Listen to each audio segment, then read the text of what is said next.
చేయడానికి అనుకున్నాను యేసు. అందుకే నేను ఆదుకోవాలని కోరుకున్న యేసు ఈ మొదటి సమయంలో క్షేమం సంతోషం ఆనందం కోరుకుంటాను. నువ్వు మంచి ప్రార్థన కలిగిగా ఉండాలి. నువ్వు విన్న వాక్యాన్ని భంగం చేయకూడదు. దైవత్వంగా వాక్యాన్ని అనుసరించాలి. నువ్వు తండ్రిని సన్మానించాలి. నువ్వు విషయంలో వాళ్ళు ఏలాగా తక్కువ చేయకూడదు. దేవుని దృష్టిలోని తల్లిదండ్రులు దేవుని మనస్సులో ఉంటున్నాడు. మరి ఈ రోజు తల్లిదండ్రుల గురించి మనస్సు నీకు ఉందా? తల్లిదండ్రులు ఎవరో తెలుసా? సంఘం ఎవరో తెలుసా? నువ్వు ఆత్మీయ స్థితిలోకి నిలిస్తున్న దైవ చూడండి. మరి వారి గురించిన ఆలోచన నీకు మాత్రం ఉందా? అందుకని అక్కడ ఆత్మ సంబంధమైన తల్లిదండ్రులు మర్చిపోక నువ్వు వండుకున్న ఆశీర్వాదం పొందుకోవాలి.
రాజమార్గాల్లో నడిపించే యేసు, నువ్వు కన్నులను తెరిచే యేసు, నిన్ను ఆదుకునే యేసు, నిన్ను విడవని యేసు, అన్ని విధాలను ఆదుకునే యేసు.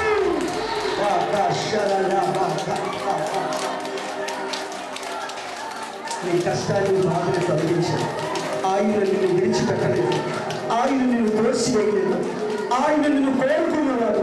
ఆయన అలాంటి సంకల్పాన్ని నీ పట్ల నెరవేర్చుకోవాలని ఈ మొదటి సభ రోజు నిన్ను దర్శిస్తున్నాడు యేసు. రాజ్య మార్గాల్లో నడిపించేవాడు, నీ కన్నీళ్లు తుడిచేవాడు. నువ్వు క్షేమాన్ని పండుగ చేయాలని, అట్లాంటి మంచి ప్రార్థనాపరుడుగా ఉండాలని, వాక్యాన్ని భంగం చేయకుండా ఆ వాక్యాన్ని అనుసరించి నడవాలి అని తల్లిదండ్రులు సన్మానించాలి. నీ తండ్రి, నీ తల్లి, సంఘం, దైవజనులు నువ్వు క్షేమంగా ఉండాలని కోరుకుంటున్నా యేసు. ప్రార్థన చేసుకో. దేవుని దీవించు. ఉండబడిన ఆశీర్వాదం ఈ యొక్క ఉదయకాల సమయం, మధ్యాహ్న కాల సమయంలో ప్రభువుని దర్శిస్తుండగా ఏ సమయాన్ని దాటిపోతూ నన్ను ఆశీర్వదించు, నా కన్నీరు తుడిచేవాడా, నన్ను బాగు చేసే యేసు. హృదయాలను కఠినం చేసుకుంటా దేవుని కోసం ఒక త్యాగపూర్తిని జీవించి యేసు నువ్వు కావాలి. ఆస్తులు ఉండొచ్చు, అంతస్తులు ఉండొచ్చు, స్నేహితులు ఉండొచ్చు, బంధువులు ఉండొచ్చు, రక్త సంబంధులు ఉండవచ్చు. ఎన్ని ఉన్నా యేసయ్య లేకపోతే మన జీవితాలు శూన్యమైపోతాయి. అందుకే నీకు ముందు కావాల్సింది యేసు, యేసు, యేసు. ఎందుకో తెలుసా? యేసయ్య దగ్గర క్షేమం ఉంది. ఆ క్షేమం ఉండగలిగితే నేను నీకు క్షేమాన్ని కలుగు చేస్తాను. వాగ్దానం చేస్తున్నా యేసు.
నువ్వున్నావని నా జీవితాన్ని మార్చుకున్నాను. నువ్వే నా ప్రాణం, నువ్వే నా ఊపిరి. ఈ లోకంలో నీకంటే ఎక్కువైంది నా జీవితంలో మరొకటి లేదయ్యా. నా సొంతంలో నీదేనయ్యా, నా మనసులో నీదేనయ్యా, నా ఆలోచనలో నీదేనయ్యా, నా ప్రవర్తనలో నీదేనయ్యా. నీకే నమ్మిస్తానయ్యా.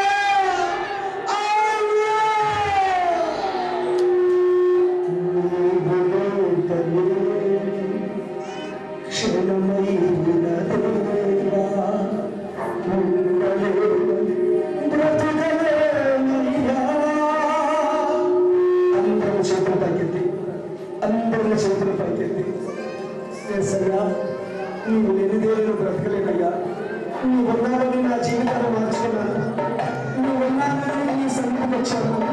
నువ్వు ఉన్నావని నువ్వు ఉన్నావని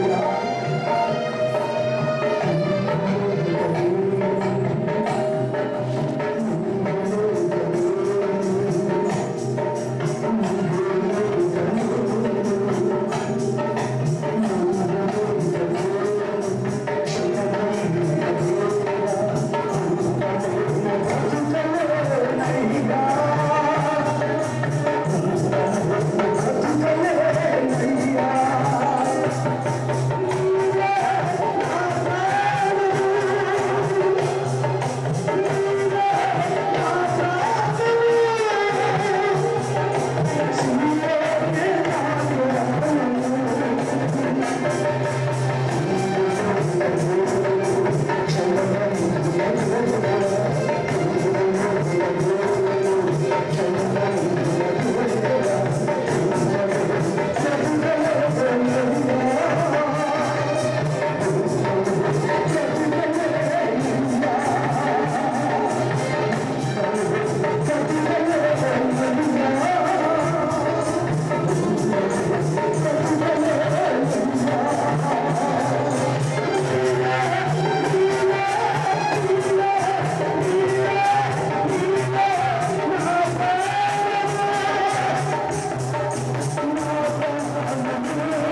దేవుడు తన దాసుడిని పంపించి మనకి ఈరోజు ఏ వర్తమానం అందించాడు?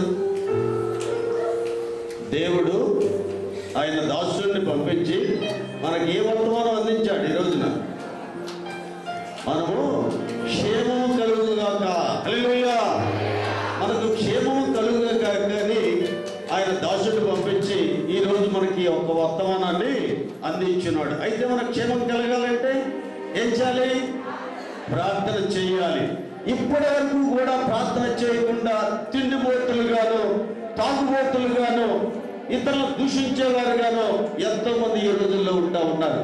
వాటికైతే సమయం సరిపోతుంది, కానీ ప్రార్థన చేయడానికి సమయం సరిపోవటం లేదు కదా. అందుకని ఏం జరుగుతుంది? అవి లేకపోవటం వల్ల క్షేమము కలగటం లేదు. నీకు ఇది మొదలుకొనైనా దేవుని యొక్క క్షేమం కలగాలంటే ఏం కావాలి? ప్రార్థన కావాలి.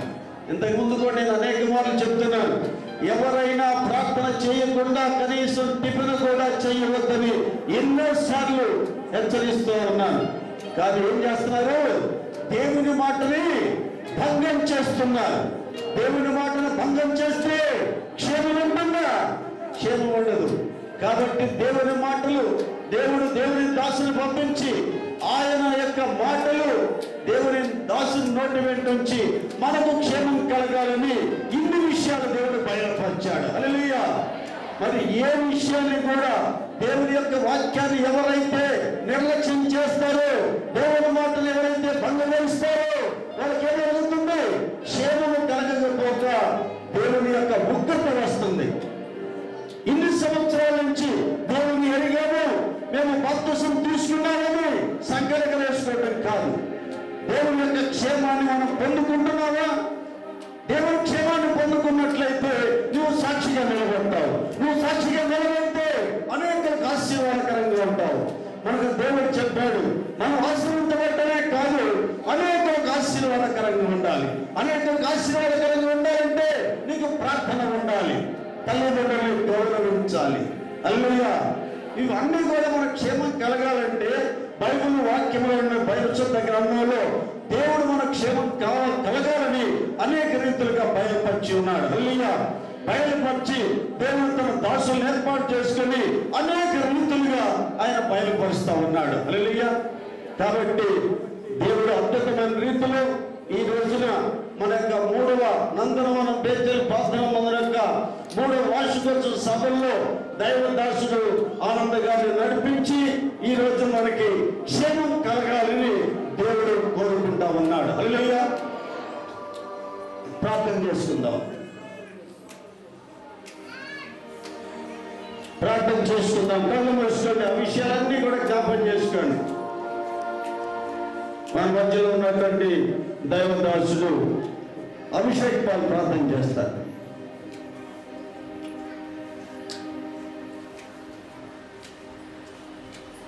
స్తోత్రమయ, స్తోత్రం, స్తోత్రం, స్తుతి, స్తోత్రం, స్తోత్రం, స్తోత్రం, స్తోత్రం. పరిశుద్ధాత్ముడా, త్రియేక దేవా, ఆది అంతమునై ఉన్నవాడా, మొదటివాడా, కడపటివాడా, మృతుడై లేచిన నిత్య నివాసైనటువంటి పరిశుద్ధాత్మ దేవుడా, నీకే స్తుతులు స్తోత్రములు చెల్లిస్తున్నాము తండ్రి. నీ ప్రజలను ప్రేమించి, నీ జనాంగమును ప్రేమించి, నీ సేవకుల ద్వారా ప్రభువా, నీ ప్రజలమైనటువంటి మాతో ఈ జీవము కలిగిన మాటలతో మీరు మాతో మాట్లాడి మమ్మల్ని జీవింపచేసిన విధానానికి లెక్కలేని వేలాది కోట్లాది స్తుతులు స్తోత్రములు చెల్లిస్తున్నాము తండ్రి.